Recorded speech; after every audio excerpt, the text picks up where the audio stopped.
बनाया, राजा बलि को छलने आया। वामन का रूप बनाया, राजा बलि को छलने आया। रावण का भेष बनाया, राजा बलि को छलने आया। राजा बलि को छलने आया। राजा बलि को छलने आया। राजा बलि को छलने आया। राजा बलि को छलने आया। रावण का भेष बनाया और राजा बलि को छलने आया। कहते हैं राजा बलि अश्वमेध यज्ञ कर रहे थे और 99 पूरे हो गए थे, 100वां चल रहा था। तब तक भगवान वामन का रूप लेकर के हाथ में माला का जप करते हुए और चलते चलते धीरे धीरे राजा बलि के यज्ञ की तरफ पहुंच रहे हैं।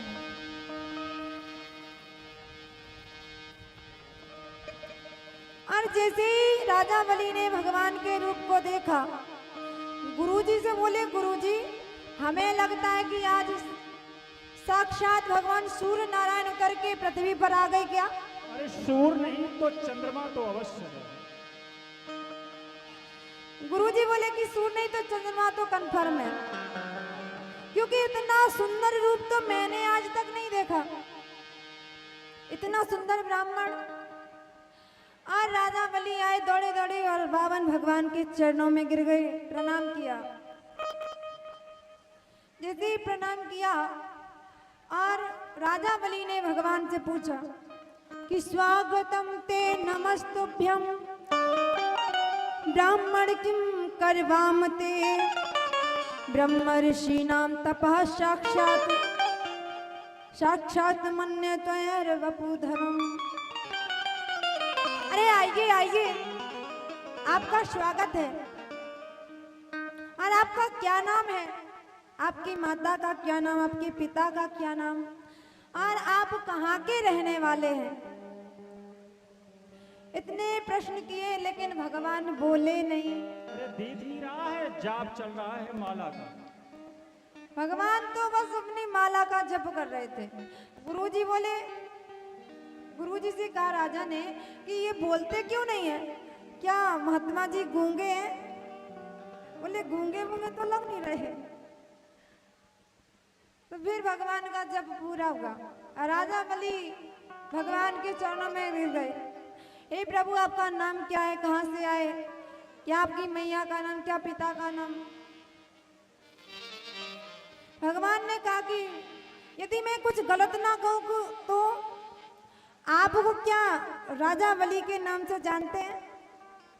बलि बोले कि हाँ महाराज, बिल्कुल सही कहा, मुझे ही बलि कहते हैं। लेकिन महाराज, ऐसा लगता है कि मैं आपको सब कुछ दे दूं। आप जल्दी बताइए अपने छोटे से मुख से आपको क्या चाहिए?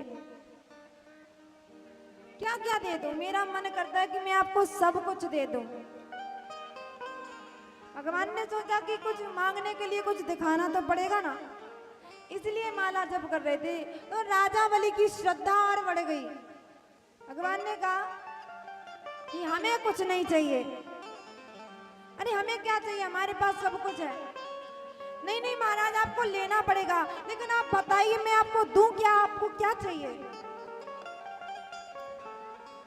गा कांचनम गुणवत धाम मृष्ट तथा निपे मुतबा विप्र कन्या।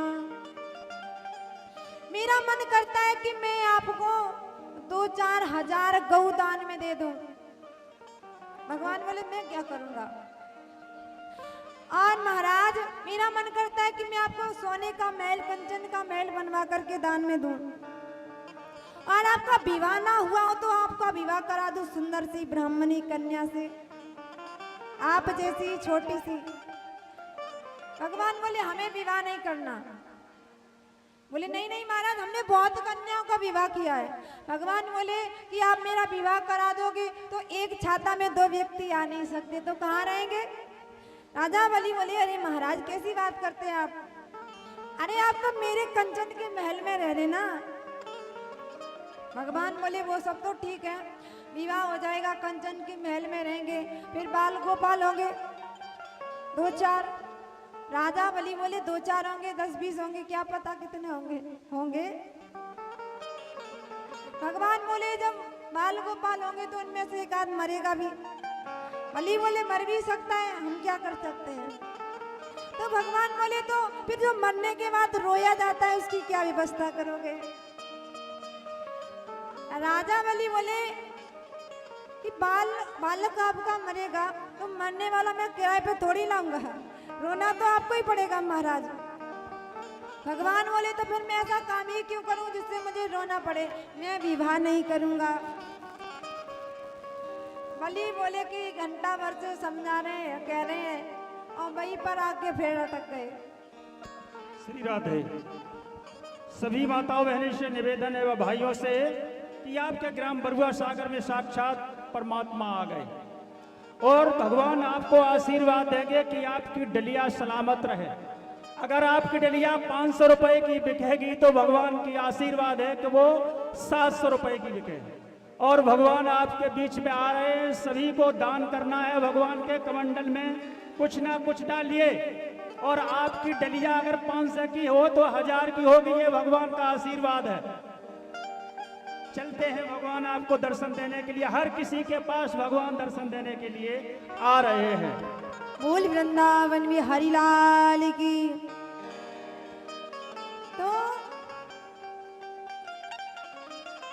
जब भगवान से बोल रहे थे राजा बलि आपको क्या दान में दे दूं, भगवान मना कर रहे थे कि हमें कुछ नहीं चाहिए। जब बार बार कहा तो भगवान ने कहा कि यदि हमें देना ही है तो पहले संकल्प करो। बलि बोले आप मांगिए तो सही, उस तब मैं